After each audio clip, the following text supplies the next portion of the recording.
All right, welcome back to Happy Hour with Heather and Guest. I'm Andrew. I'm joined by Patrick from the band Volume. It's great to have you with us. I'm glad to be here. Thanks for inviting me. Of course, Yeah. um, we're going to be here to talk about a couple things, but most importantly, the album "Requesting Permission to Land" will be released October 27th, and I know that there's going to be a single. I think that will be Yeah, out. a couple of them. The first one's Colossal Freak, and it's coming out next week on the 14th. Gotcha. Um, and one of my favorite things that I read about the band, it said heavy fuzzed out psychedelic rock from the desert of 29 Palms, Yeah. the best lo-fi mindfuck since Monster Magnet's Tab. So if that resonates with you and you're out there and you're looking for music that fits that bill, then you should pick up Requesting Permission to Land when it drops. Yeah, the 27th of But October. Yeah, cool. we that was Revolver wrote that. They wrote some more cool stuff about that, so we were pretty surprised that they dug it. So, you know, and Monster Magnet, you can't go wrong with the early stuff. So that was totally stoked to be referred to them. So that's one of my favorite bands, anyways. So Yeah. I had the opportunity to listen to the album, and it reminded me a little bit of Sir Lord Baltimore. If nice, nice. Yeah, I didn't know if that was just especially when the vocals kick in on the first track. I was like, oh, okay, this is. So if you're a fan of any of that stoner rock, desert rock, psychedelic stuff, um, With an edge. yeah, with it definitely with an edge. Yeah. Check out Volume. Now the band was formed about 30 years ago. Yeah, 93 was when I first put the band together. I met somebody at college, like, so many people do. And he was a guitar player in another band. And he started playing bass for us. We got a drummer, and I was writing songs. And we didn't really play out live for till a couple years later. And so about 95.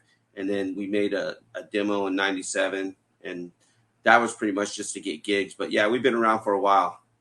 And then obviously we took a huge hiatus after 2003. Gotcha. Okay, so yeah, that's 20 years. Yeah, 20 years. A lot of time's gone by. The scene's changed a lot since then. A lot of different stuff has happened. Yeah. Sure. So what's it like now being back? It's good. There's definitely a lot more a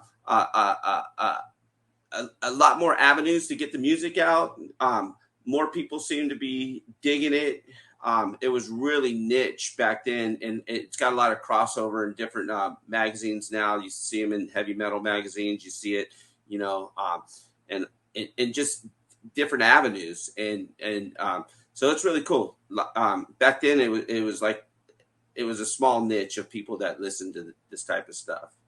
So Yeah, I one of the things that's been amazing over the last few years is how easily it is for me to speak to people in different regions and just learning how big of a scene there is. Like I didn't think like Nashville apparently has a pretty big metal scene. Um, wow, yeah. I wouldn't have thought that at all. No, you think country when you think Nashville, Yeah, right? that was and I have my Heather lives in Illinois, so she introduced me to the Chicago metal scene, which made a little bit more sense than Nashville, but still, it's great to know. I think you're right. It's not so much of a niche market anymore. Right. There's a lot of appeal. And So there's a lot of bands actually like adding different stuff into it the mix, you know what I mean? So that's kind of cool too. It's not yeah, it's not the same old thing.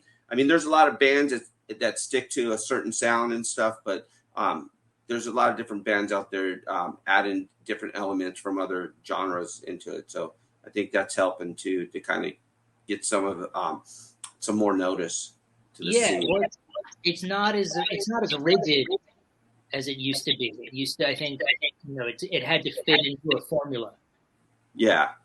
and now it's nice to know that there are a lot of influences. Yeah, like what would be some of your influences that you bring to volume? Oh, geez. I mean, I got a lot of influences, a lot of non-musical influences, but as far as musical influences, um, definitely like the Stooges wearing the shirt, Blue Cheer, the early stuff. MC5. Love the high energy type of stuff, but love Mountain. Obviously, everybody loves Sabbath, but like some later bands. I mean, I love Love and Rockets. A lot of people trip out. We actually did a cover tune of that. Never released it, but we actually did a cover tune when in the studio when we were recording some stuff and recorded No New Tale to Tell from Love and Rockets. Dig that band. Loop. Early Monster Magnet, the first 3 albums. I mean, those are super huge influence. The Hypnotics.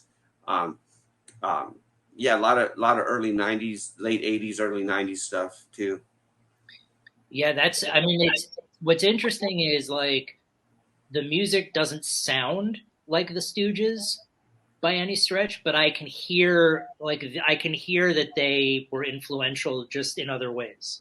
Yeah, no, that's cool. Everybody gets different. Like, we're looking for a drummer, and he was listening. He goes, "Man, you got that cool Stooges vibe," and I get that a lot. Then other people never even hear that, and Right.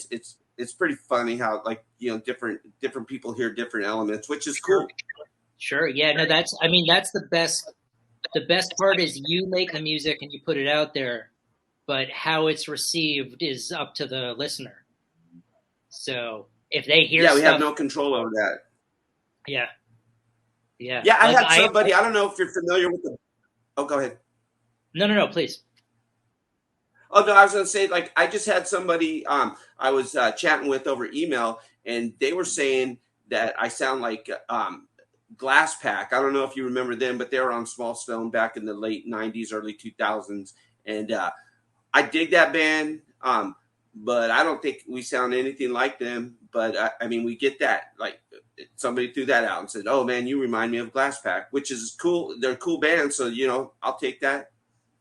Yeah, I mean who knows what someone is going to interpret, Yeah. but what's great though is that you're back, making continuing to make music, and you're sticking to your guns, and some things have changed, but enough has stayed the same, and people are still jonesing for good music.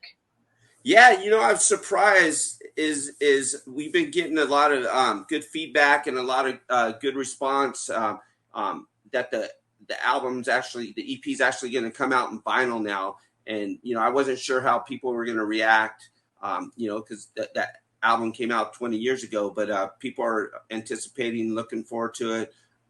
It was always supposed to be on vinyl. That's why we actually went with the record label we went with back in 2000 something, but they folded and it never came out on vinyl, and that was people are eating up vinyl now, so now nobody wants to do CDs, they want to do vinyl. Back then most of the labels we were dealing with wanted to only do CDs but not vinyl, and so Yeah, it's kind of crazy. yeah. Well, it's great that it'll be out in vinyl because that's sort of the way it's meant to be heard.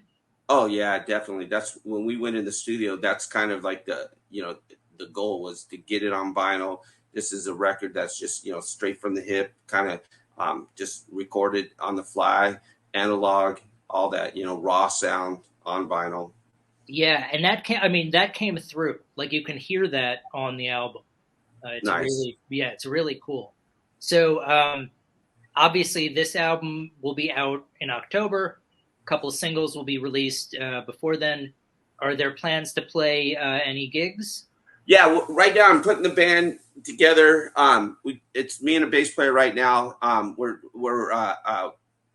trying out some drummers. I'm pretty picky as far as like if you don't have a killer drummer, it can make or break the songs, And it's like we had Reader on that album. We had on on the 7-inch and the other stuff, we had good drummers. And it's just right now what I'm running into is people are having a hard time keeping up. And the ones that are good are already in bands like, Mike Amster, Ruben Romano. They're all in bands, so the good ones, it's really hard to find a really good one that's not already busy. Sure. But that's the plan. The plan is to get the band and start playing to back this record, do some short tours, and hopefully next summer go full out and tour. Yeah, that'll be great. And I know that things have settled down a little bit in terms of COVID and whatnot. Oh but, yeah. But the fans are rabid for good music, so now is the sort of the time. Are you going to be working on any new material? Oh yeah, I write. I just wrote some riffs today before I was waiting to do this interview. I'm constantly writing. I took that hiatus for 20 years, but I never stopped playing guitar, writing music. I've been writing a lot of songs lately. So the plan is to get back in the studio September, October, once we find a drummer, and hammer out another EP. So that will come out next summer and hopefully tour behind that too. And so, yeah, I'm writing all the time. I would like, if things go, as close to plan as possible, I'd like for the next 3 years to have an album out every year, because I got a ton of stuff right now. Yeah. Well, I would imagine 20 years of writing riffs, you've probably got quite a lot of songs. We do. And like I said, I keep writing all the time, so it doesn't really stop. It's like, this is part of me. Pick it up all the time, write a riff. Yeah. Well, one thing that I really enjoy is not that you're necessarily a new band, but like bands I haven't heard of that are making good music, because it's fun to throw on the classics, but every so often it's great to find a band I haven't heard before. So, yeah, that's always exciting. Yeah. So now that I have this album to expect in October, I'm very much looking forward to seeing, what else you guys come up with. Oh yeah, no, I'm excited because there's the songs I write, they still sound like Volume, but there's just so many different, like I have a tripped out acoustic song that is like an ode to Space Oddity, you know what I mean? But it's Volume all the way, but you know what I mean? And so there's a lot of stuff I want to get on record and just, get out there. And so, yeah, I'm looking forward to getting the band together and hitting the studio, writing some stuff. So cool. But your point about new bands,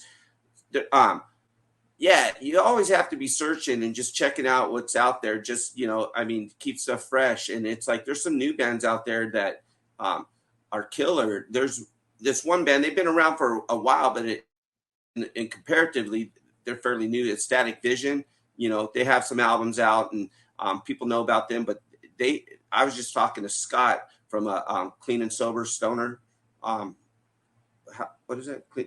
Clean and Sober Stoner. But anyways, that was a band I mentioned because their live show, I've seen videos. I want to see them live, but they put on a killer live show. And bands like there's another band called Halo Noose from Scotland, and they're a killer band. Yeah, I promoted their latest album. Yeah, they're really good. Yeah, they're great. They're great. Yeah, no, it's funny how small the world is when you once you start getting involved. Oh yeah.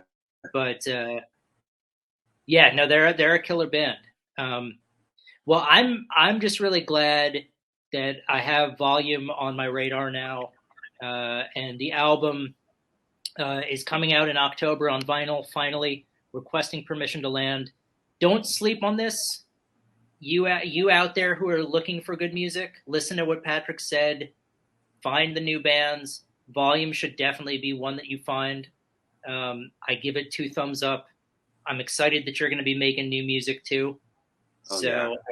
I hope this will be the start of a wonderful journey, and I hope you're. That's the goal. Is I took 20 years off mainly to focus on family, do that. And now that the kids are pretty much all grown, I have the time and the desire to get back out there. And that's the thing. There's a lot of stuff left unfinished that I want to accomplish with volume. And that's why when I went getting back into the scene, I didn't start another band. It's volume. That's me. That's, I write the songs. It's the volume is like exactly what I love playing, that type of sound. So cool. Well, I'm looking forward to seeing what's out next. If people want to find the band, I know Volume's on Facebook, Twitter, all social media. Yeah. So it's easy to find, and definitely don't sleep on this band. That's my advice. So, thank you so much for taking the time to speak with me. Oh yeah, it was a pleasure, and thanks for having me. Of course. Have a good one, and good luck with everything. Okay, thanks a lot. Be talking to you. Sounds good. Take care.